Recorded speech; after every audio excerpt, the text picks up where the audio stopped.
The time, 18. Shot, Jordan, Michael Jordan. Collins driving, almost lost the handle. Chalmers for the tie. Got it with 2 seconds.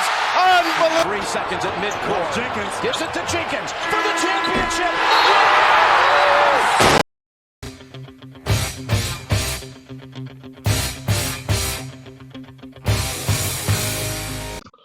Hey guys, and welcome back to another episode of Jackson Talks. I am Jackson, and I am a Seton Hall fan. And my name's Sean, and I'm also a Seton Hall fan. So we got two Pirates fans on today. So we are actually recording on a Thursday today. So last week was on a Friday. So we have 6 days worth of news, May 14th right now. And so we will basically get right into it today. You'll probably see the schedule somewhere on the screen. Once again, no college basketball experiences for this week. But we are going to look at some players who have actually declared for the draft, or more importantly, have gone pro. And so the first one is Daquan Burke. Hope I got that right. He was from Nebraska, junior guard, and he will go pro instead of grad transferring at 12.2 points per game, 3.4 rebounds. Sean, Nebraska lost Cam Mack earlier this offseason. He said he was transferring. How do you think Nebraska is going to do in year 2 under Fred Hoiberg? Yeah, so when you lose like guys who are kind of like your older leaders at that point, it's really going to be interesting to see who steps up, and if anybody tries to like fill that void. I think also what's going to be interesting is if people withdraw from the NBA draft because of the coronavirus. I know they've extended the deadline for that, so if you have anybody who like second guesses their choices or comes back and decides to do another year at school, that might be one of the ways Nebraska is able to be successful next year. Yeah. And so another player who says he is leaving the college ranks, we're not going to talk about him too much, is Paul Reed. So we're going to talk DePaul actually landed a nice grad transfer we'll talk about in a bit, but Paul Reed, 15.1 points per game, 10.7 rebounds, a fairly solid player. He's going pro instead of using his last year of eligibility. And then the last main part of college eligibility we're going to talk about is actually Stony Brook. And so usually we wouldn't talk about Stony Brook, but their 3 top scorers have decided to transfer / go pro. And so this is Elijah Olayani, averaged 18 points per game. He's being looked at by Minnesota, Nevada, DePaul, Arkansas, Miami, Xavier, and some other teams. McCall Foreman, 15.6 points per game. He's being looked at by DePaul, Minnesota, BYU, and Cal. And Andrew Garcia, who was averaging 13.4 points per game. And so they went from a contender in the American East next season to a team that is probably rebuilding in. But this kind of brings up the bigger problem of mid-major transfers. Sean, how worried should mid-major teams be about their players transferring and trying to kind of move up from the mid-major ranks to high-level D1 programs? Yeah, so I mean, Stony Brook's an interesting case of this team that was really on the rise and looking to compete next year, and now you lose your 3 biggest players. But I think the mid-majors can kind of take solace in teams like Dayton, who can still come in and surprise people and shoot up the ranks into like the top 5 and still be a force and be one of like the contenders even to reach the Final Four if the tournament were to happen this year. So it is always interesting to see just the power of the power conferences who are able to poach these like star players at the mid-major ranks and just take them and kind of just run with them. But I think that if anything, Dayton's a good example of that. The mid-majors are okay. I wouldn't say that they're fine because they still have to compete with the teams who just have just more resources to attract the better players. But I think teams like Dayton and Davidson a few years ago with Curry can show that mid-majors can compete, even if it is a little more difficult, and just more about finding the right guys who are willing to stick around for the 4 years. Yeah. And I mean, the same could be said for Paul George. He went to Fresno State. Damon Lillard went to Weber State. There's always going to be those guys that go to mid-majors. Ja and Murray State. So yeah, but I think it's certainly become. I mean, I wonder if it's just a transfer issue in general, because you look at Wichita State. think they lost 5 to 6 guys who transferred out last season. And Wichita State isn't really a mid-major team. They're kind of on the cusp. Yeah. But, I mean, we know firsthand with Seton Hall's. Quincy McKnight was a transfer from Sacred Heart. Right. And Seton Hall is a guy coming in this season, Takal Molson, who is a transfer from Canisius. And he was all MAAC first team. So for a mid-major team, it's a difficult balance because you want to get the best players, but sometimes those players are looking to make a step up. Right. Stony Brook, unfortunately, kind of got stuck in the middle of that. So 2 other players who are also declaring, who are also officially going pro, they cannot return to school. Nate Pierre-Louis of Temple. He's a junior guard, 10.9 points per game, 8.5 rebounds. He will not return for the Owls. And then Lamine Diane, who I had not heard of, was a sophomore forward from Cal State Northridge, averaged 25.6 points per game, 10.2 rebounds on 48% shooting. Extremely impressive. I had not heard of him, but I don't follow a lot of the mid-major conferences out west. Yeah. No, I was like, I have no idea who this guy is, and he's dropping 25 a game. So his stats say he's a fantastic player. I'm not surprised he's going pro. We'll see what happens, see if he's a second-round pick or something. Yeah. And so now we move on to transfer and recruit news, and maybe not the biggest news, but definitely something we wanted to get to. So Kansas got a commitment this week from 4-star forward, power forward, Zach Clemente, class of 2021, so he won't be playing next year. My question to you, Sean, is that Kansas was probably the favorite for the national championship last year. Last week, me and Billy talked about how they actually have allegations against them, 5 level 1 allegations. Where do you see Kansas in the next few years? Do they kind of stay as one of the top teams in the nation, or do you think they're going to drop down to a very good team? Yeah, so I mean, it's like, at least basically since I've started watching college basketball, Kansas has always been one of those like traditional powerful teams. But I think if those sanctions start to come down, it might scare some of the top recruits and look elsewhere within the Big 12, or even like other conferences. Even a lot of the top coaches elsewhere can use just the uncertainty surrounding Kansas against them. And so they might be able to poach a player here or there, or players who are at Kansas right now might be a little afraid of having like Kansas on their resume and look to transfer elsewhere, just so they don't lose their eligibility and their playing time. We saw a case, not last week, 2 weeks ago, me and Justin talked about Quentin Grimes, who transferred from Kansas, went to Houston, and is now a key player there. So, I mean, it's a difficult situation because schools like Kansas have never really been in the situation of getting hit with NCAA sanctions. Kansas, Kentucky, Duke, and UNC really have never been hit with sanctions. Duke, obviously, with Zion Williamson. We're not going to cover that news this week, but Duke with Zion Williamson news that he received legal benefits, maybe they're in a bit of trouble as well. Yeah. No, it's always interesting to see of like the schools who almost get like so big that it attracts attention.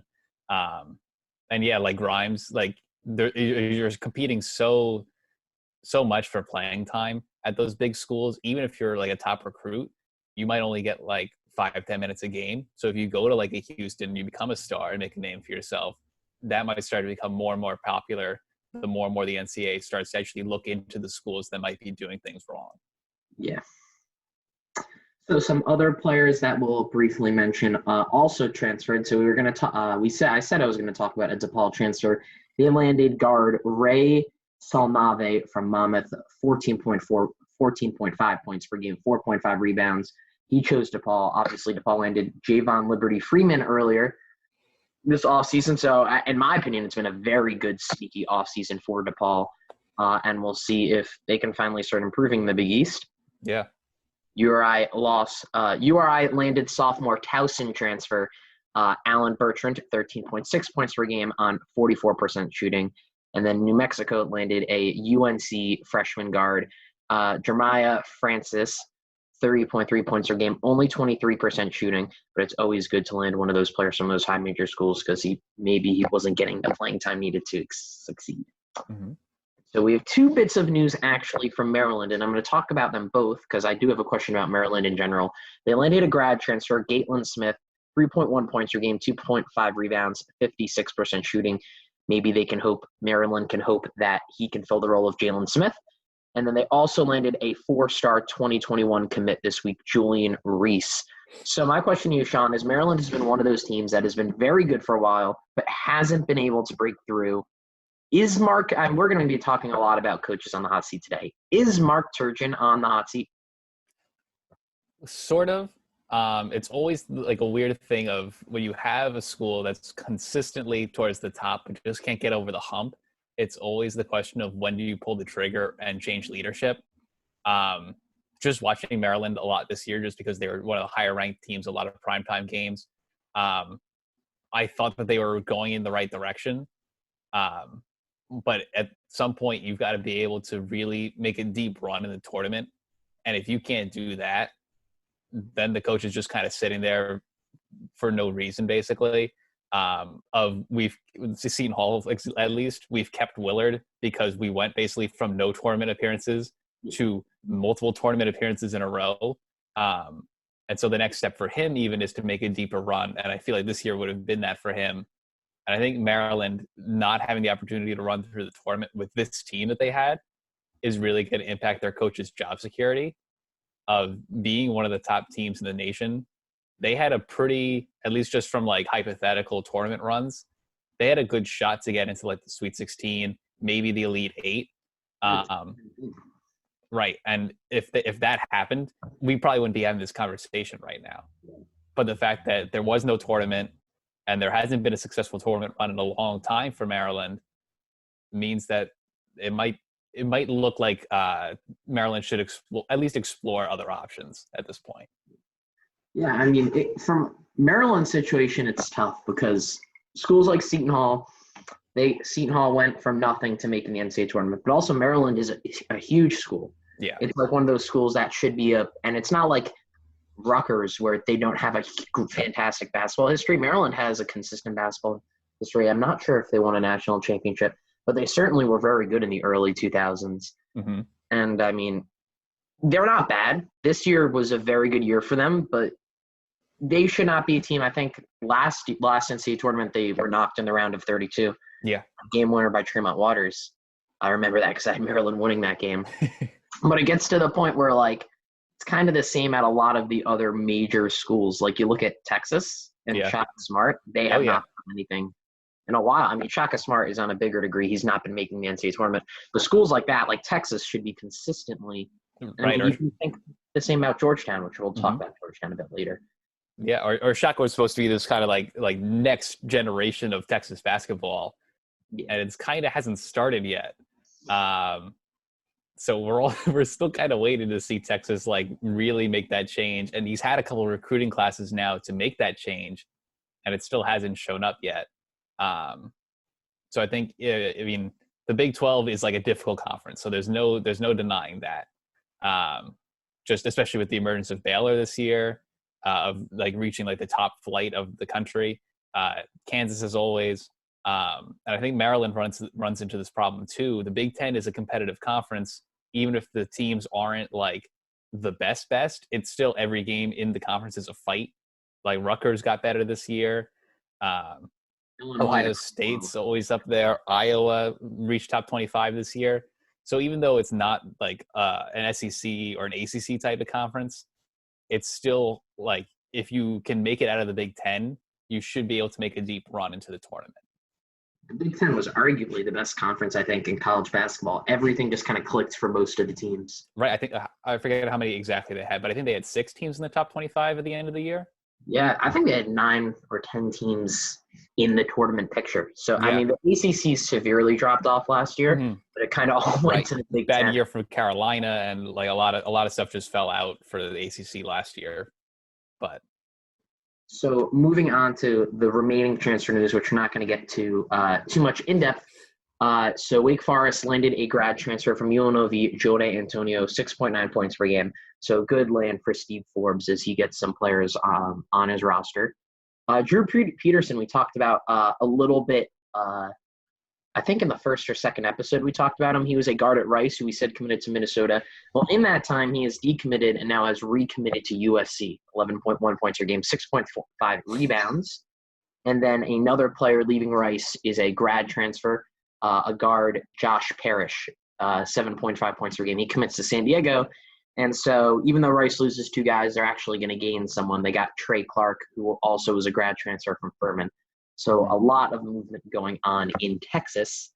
And so we had some pending transfer news, and this week we have some big pending transfer news because yesterday came out that Mac McClung was withdrawing from the NBA draft and transferring from Georgetown. 15.7 points per game, 39% shooting. I don't think he's as good as all the hype around him is, but there was no doubt he was the best player at Georgetown next season. Right. Patrick Ewing lost him. In a past episode, we talked about how they lost Omar Yurtseven. Sean, Georgetown is one of those teams that, at least from what my dad says, my dad went to college in the 90s, Georgetown was a Goliath. Yes. I mean, is Patrick Ewing, he hasn't been at Georgetown too long, is he nearing the hot seat due to losing these players? Yeah, I mean, so Ewing showed up in 2017, and everybody, like, this was, I think, like, right around the same time as Mullen coming to St. John's. So everybody was excited for kind of like the 80s of the Big East to kind of come back with the star players now being the coaches. But it hasn't really panned out quite yet. They fought, actually. They got into a heated argument in the Big East tournament game, I'm pretty sure. Well, yeah. How about these guys now? Talk about fighting for your guys and your cause. Yeah, but the teams haven't had any success quite yet. But yeah, I mean, it doesn't look good, particularly for Patrick Ewing. Granted, he hasn't had too many of his own classes come in yet, but Mac McClung only being a sophomore, like at the end of this year, Ewing brought him in. So if he's already leaving, it's not a good sign. Georgetown was, I think, third to last in the Big East last year. A down year compared to the year before. Looking like it would be a real struggle to even make a run in the NIT if they would get invited. I think Georgetown needs to kind of reevaluate where they are. I think part of it is that the Big East just keeps getting better year after year, and Georgetown has kind of stayed stagnant. Like, I haven't heard a big splashy recruit land at Georgetown in a long time. I guess Mac McClung a little bit, but yeah, I can't remember another guy outside of that. Like their last guy who went like high in the first round, I think it was Jeff Green. They almost landed Tremont Waters. They actually had a commitment from him, and he decommitted and went to LSU. Okay. But I mean, even if they land Tremont Waters, that's just one guy. That's not obviously, unless you're one of those top tier programs, you can't expect to consistently land 5-star recruits. I mean, you look at schools like Texas Tech and Virginia, they're not consistently landing 5-star recruits, but yet I think, is it more about the coaching? I mean, you're right. Patrick Ewing has not had a lot of time, and Chris Mullen had a phenomenal St. John's team, and he almost missed the tournament. I think they'll give Patrick Ewing a lot of time, considering they gave John Thompson III, I think, 5 or 6 years of kind of really poor play before they axed him. Right. Yeah, he was John Thompson III was around for, I think, like 13, 14 years by the time they finally let him go.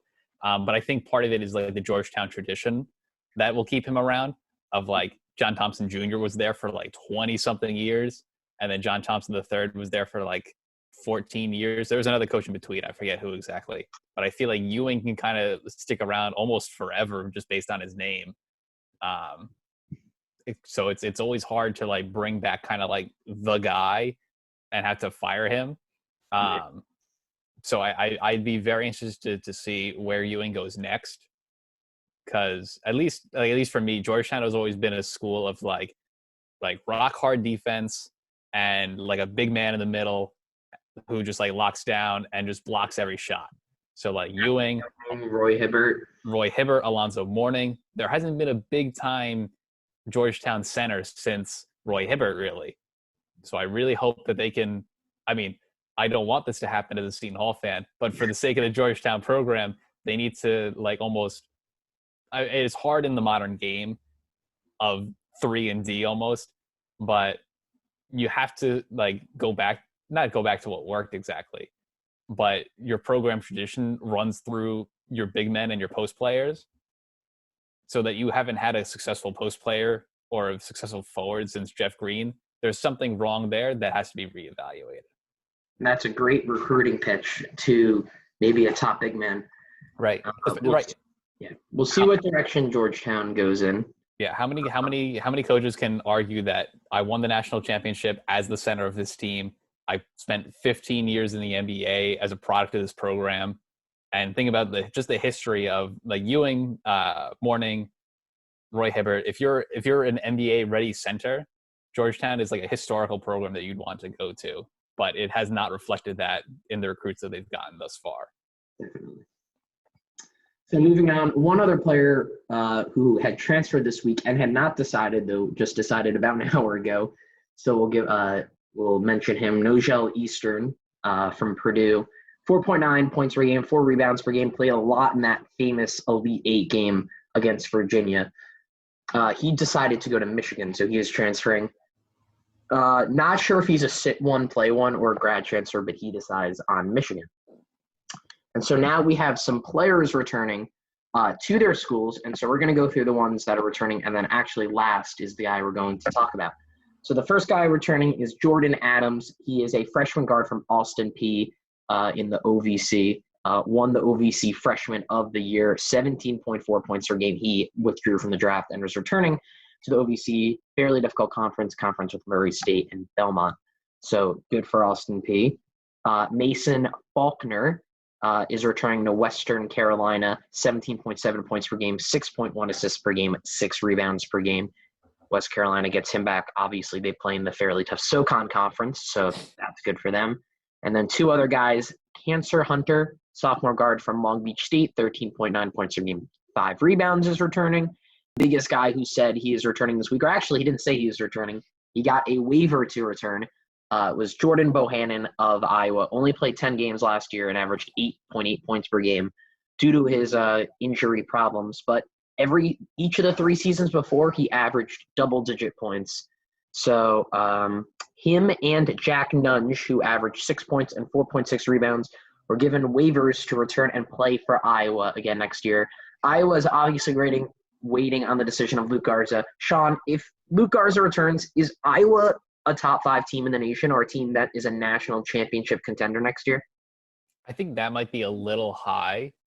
But I think if Garza comes back, they can make a deep run. I don't know if top 5, because you never know within the Big Ten. You never know who's going to come up and surprise you. But I think Iowa would be one of the teams to beat in the Big Ten if Garza comes back and is able to perform at the same level as the past couple of years. That core has been really working for Iowa, especially last year. They finished 25th in the nation. So if you get those big 3 back together, I think you could make a serious case that Iowa would be at least a top 15, maybe even top 10 team next year, regardless of how the conference play shakes out. They also have Wisekim, so we'll see what happens with Iowa. Obviously, I think it comes down to whether Luke Garza returns. I thought Luke Garza was the best player in college basketball last season. Yeah. Him and Obi Toppin were kind of the players, and the fact if he could come back, it'd kind of be like Cassius Winston coming back for Michigan State last year. Mm-hmm. Those sort of expectations are expected to be a top team. Right. It's basically like boom or bust for that team at that point. Of like just reaching the tournament or winning the Big Ten tournament wouldn't be enough. They'd expect like an Elite Eight, Final Four type of run from that core returning for one last year. Now, moving on to some scheduling news. So actually, not a ton of scheduling news today, but we will get to the big game that I wanted to talk about. You might not think it's the biggest game, but I think it's a really big game. It is the date for a rivalry game. Providence versus URI is going to be at Providence at the Dunkin' Donuts Center on December 4th. I have been to the Dunkin' Donuts Center. I watched it all last season.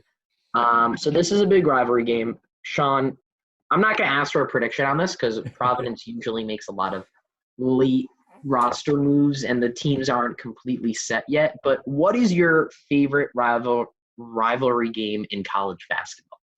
Ooh, so at least like my favorite that I've been to was the one game we were at together when it was Seton Hall versus number 1 Villanova.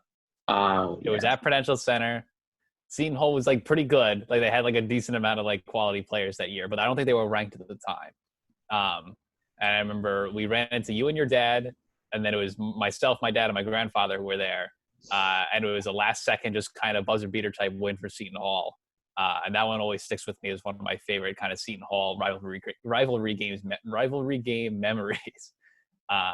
Yes, just because it was a little out of nowhere, and it was just a constant kind of fight the whole 40 minutes. that was the high because I remember Seton Hall beat St. John's that season, the game before, and then they kind of fell off. I think they lost like 9 of their next 11, but I remember that. That was a great game.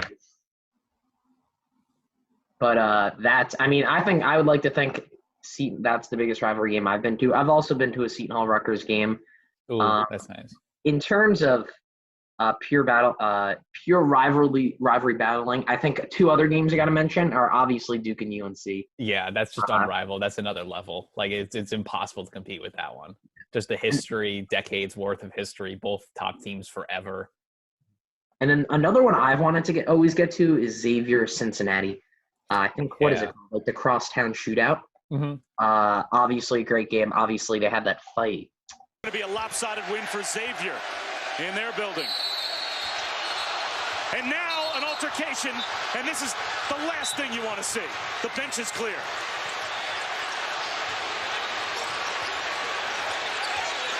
Way back then, that kind of marred the rivalry, but it's always a really intense game. So those are just 2 games that I'm interested in. But Providence URI should be a great game. I think the only 2 teams from Rhode Island, D1 teams from Rhode Island, should be a great game. Actually, there's Brown too. But sorry, Tyler, Brown doesn't count. The 2 best D1 teams from Rhode Island, and December 4th. So keep your eye out for that. And so some other scheduling games that we will see this week. We have Dayton versus SMU will be a home-and-home series. Arizona State versus San Diego State, also a home-and-home series. So 2 games to keep an eye out for next year. The 2021 tournaments were announced. The Fort Myers tip-off has Ohio State, Florida, Cal, and our Seton Hall Pirates, Sean. So pretty good field. And then the 2021 Legends Classic will have UCLA, Virginia, Oklahoma State, and Northwestern. So another good game there. And then Mississippi State will also be hosting East Tennessee State next year. So those are the big scheduling games. And now we'll move on to our other news. And so 2 bits of other news. We're going to talk about one of them. The bit we aren't going to talk about is a head coach hiring. Alabama State hired Mo Williams.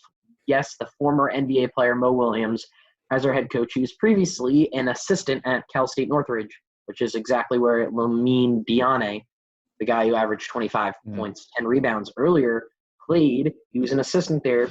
Alabama State went 8-24 last year, 7-11 in the SWAC. It's my favorite conference name to pronounce. SWAC or the SWAC. So we'll see. Always difficult to evaluate those sort of conferences, but we'll see how Mo Williams does. And so the question I wanted to talk about this week was, so the Big Ten from December 4th to December 15th, which is fairly common. The Big Ten plays a lot of their conference games early nowadays. The ACC has said they will not play their conference games that early. So, Sean, which side are you on? Are you on the side of you are okay with conference games being played in November and early December, or you're on the side of conference games should only be played really late December, January, kind of all consecutively? And then I'll let you know which side I'm on.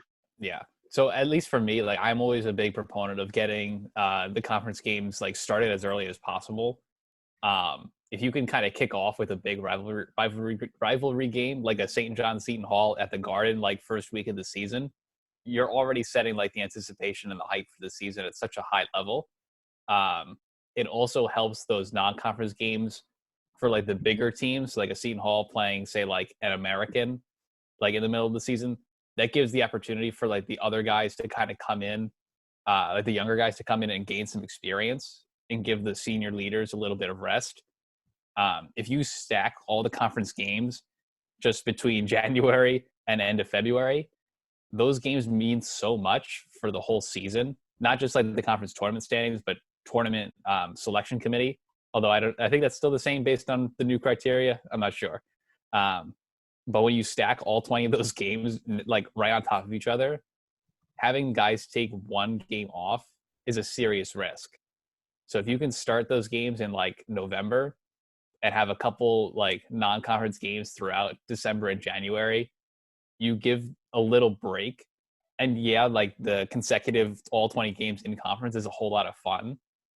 But at some point when you have guys who are sticking around for 4 years in a row, it's impossible to expect them to not need a game off in like January or February after 4 straight years of starting somebody like Miles Powell, who like really could have used a game off here and there, except for the fact that he got hurt. But he really could have used a game off. Actually. Yeah. Yeah, like they actually were considering sitting him. He attended St. That's a very good point.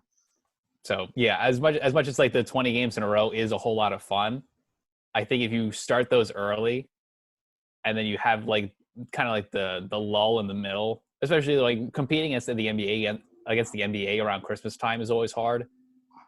So if you kind of like slide in a little non-conference there, and even it might give like more schools the opportunity to travel. Like you don't have to have the students basically fight academics to travel from Michigan to New Jersey like they did in November this year. It might create some cooler matchups or like cross-country type matchups that we wouldn't get otherwise. So I think you bring up a very good point of the fact that you didn't explicitly say this, but that once you get like a lot of the NCAA tournament centers around conference play because conference play and that's when teams are best. And there's few and far between conference games in January and February. Every once in a while you get one like UConn playing Georgetown. The only problem is I'm actually on the other side that I think they should mainly be played in January and February. And the reason for this is the legitimacy of the conference tournament and title. I think that if you are going to spread the games throughout the season, in college basketball, the first month of the season is kind of like not disregarded, but it's used as preparation period. And I think the problem is you put tournament games there, or not tournament games, conference games there. Yeah. You may say the whole season counts, but in college basketball, and I'm not sure for college football, but I think the same might apply. The games later in the season mean a lot more because that's how your team is going to perform in the NCAA tournament. So I think it's unfair for a team to be cost a conference title or an NCAA tournament spot for them playing a lot of big games early in the season.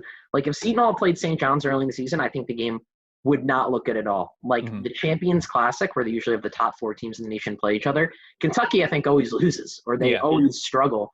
But then John Calipari is fantastic at getting his team to be very good throughout the season. So I like to think that non-conference play is really for kind of setting your team up. I mean, obviously you want to get resume wins, but the amount of times, like when you're looking at the committee and teams are selecting for the NCAA tournament, when they cite wins, very rarely is there non-conference games cited consistently or bad losses in non-conference play cited consistently. Just look at Arizona State last NCAA tournament. They won at Kansas, I'm pretty sure. They had a fantastic non-conference. They went like 13-1, and then they kind of really struggled in a Pac-12 that was having a down year, and they barely got into the NCAA tournament. So I think for the legitimacy of the conference, I think it's more fair if all the games are played consecutively at a certain point in the year instead of, say, Seton Hall plays St. John's in November, but then Georgetown has to play them all the way in February. I think that's such a big – you're playing 2 completely different teams. But, I mean, I think you bring up some really good points is that there is a problem because the Big East is now adding 20 conference games next year, and you have to do that over 2 months. So you have a game basically every 4 days. So I think something in the middle – I know they've been like slightly pushing back up when the conference play starts. It used to be like January 1st, and now it's like December 27th. Yeah. But I mean, we'll see. Even if you do like a December 1st or a December 15th, just to give that little extra breathing room, because we do have to remember these are like guys our own age. These aren't like professional athletes. Like, yes, they like kind of are, but they still need time off and they still need time to themselves. To be students because they're students, like student athletes, and also just to recover because like it is nice that the Big East is very regional. But sometimes I forget that like DePaul is all the way out west, Creighton's all the way out west. So like you have to give these guys a little extra room to breathe. And yeah, like if you do start a conference in November, you might lose the preseason tournaments that everybody kind of enjoys. Well, I don't know if you enjoyed the one where we played Oregon and we lost, but Battle for Atlantis. most of us enjoy Battle for Atlantis. But yeah, no, I understand where you're coming from, and I think you bring up a lot of good points as well. So, Sean, I'd like to thank you for being on today. A lot of enjoyable discussion, a lot of talk about coaches that were on the hot seat. A pretty good week of news. I'd like to thank you guys for watching today. Sean, thanks for coming on. Yeah, thanks for having me on. It was a lot of fun. And hopefully we'll see you guys next week. Bye.